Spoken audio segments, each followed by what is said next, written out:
Kata ulama, kenapa kita perlu menceritakan kisah orang-orang soleh?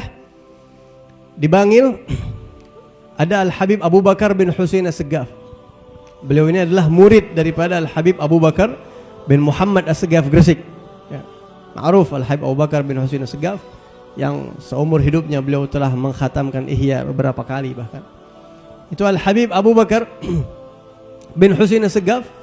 Di rumah beliau kedatangan Al-Habib Abu Bakar bin Muhammad dan Habib Husain bin Muhammad Al-Haddad bin Tahir Jombang dan juga beberapa aulia pada saat itu di rumahnya. Kemudian diperintahkan oleh guru beliau Habib Abu Bakar Segaf untuk buka majlis Ihya Ulumuddin di rumahnya. Ya Abu Bakar, iftah majlis Ihya. Kamu buka majlis Ihya Ulumuddin, baca bersama orang-orang di sekitar kamu. Baik Habib, dia buka. Setiap hari Senin sampai hari Kamis, itu setiap pagi beliau bersama orang-orang murid-murid beliau baca kitab Ihya Ulumuddin, setiap 1 tahun khatam. Sehingga setahun sekali mengadakan khatam Ihya Ulumuddin yang sampai sekarang ini sudah lebih dari 1 abad dan 100 kali khatam kitab Ihya di situ. Makanya cucu beliau menamakan pesantrennya Darul Ihya li Ulumuddin karena di situ udah berkali-kali khatam kitab Ihya. Ketika beliau pertama kali membuka majelis Ihya Ulumuddin di rumahnya, beberapa orang-orang di sekitar tetangga-tetangga beliau ini mulai mencibir beliau. Mulai apa kalau orang Betawi bilang lemes mulutnya begitu ya. Ada aja tuh yang diomongin. Ya Habib Abu Bakar, kita mau ngapain buka majlis Ihya, baca kitab Ihya? Itu kitab ketinggian. Bukan ukuran kitab, bukan kita nggak bakal bisa kita ngamalin apa yang ada di dalam kitab Ihya. Mau ngapain antum buka kitab itu? Kitab terlalu tinggi. Itu kitab mengkisahkan orang-orang luar biasa. Kita nggak sanggup dengan kitab itu. Tapi jawaban beliau sangat luar biasa dan jadi inspirasi buat kita. Apa kata beliau? Syuf ya fulan, ana buka majlis Ihya di rumah ana ini cuma karena 2 hal doang. Yang pertama, karena ini perintah guru ana. Ya, ana sebagai murid nggak ada pilihan lain selain menjalani perintah guru, mesti nurut ana sama guru. Yang kedua, untuk inkisarul qalb.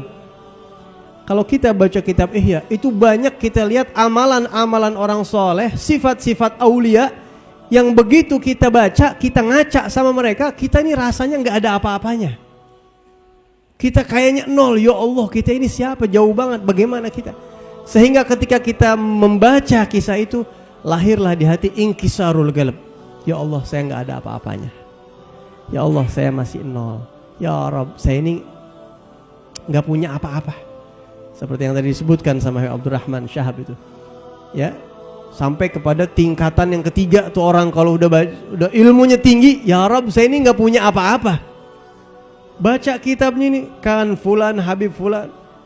Ya, Al-Habib Abdullah bin Muhsin Al-Atas, kalau kita baca manaqibnya itu nggak pernah ninggalin sholat 5 waktu berjamaah seumur hidup. Ya Allah, ngaca sama diri kita nih.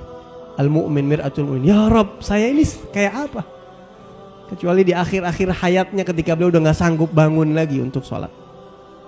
Kita baca kisah-kisah aulia salafus soleh, itu terenyuh hati kita inkisar. Dan Nabi Musa pernah bertanya kepada Allah, Ya Rabb, aina ajiduk? Ya Allah, kalau aku mencari engkau itu ada di mana? Kata Allah Subhanahu wa taala, ana indal munkasirah gulubuhum min ajli. Aku selalu ada di hati orang-orang yang hatinya merasa minder, nggak punya apa-apa. Aku ada bersama mereka, kata Allah. Jadi ketika kita baca kitab Manhaj Zawi, baca kitab Ihya Ulumuddin, baca kitab-kitab salafus saleh, maka kita akan merasa, ya Allah, saya nol nih. Siapa saya? Kita ngaca kembali kepada diri kita, masih nol. Jadi kata Habib Abu Bakar bin Husain, saya buka majlis Ihya tujuannya cuma 2. 1, perintah guru. Yang kedua, biar saya ngaca sama orang-orang soleh sehingga saya merasa saya nggak punya apa-apa. Kalau besok-besok ana bilang sama ente, ada lagi ana buka majlis Ihya tujuannya, ente jangan percaya sama ana nggak punya apa-apa ana. Jadi apalagi buat ngamalin, sangat jauh. Minimal seperti itu. Tapi dengan kita enggak mustahil bagi Allah untuk memberikan kita taufik untuk mengamalkan.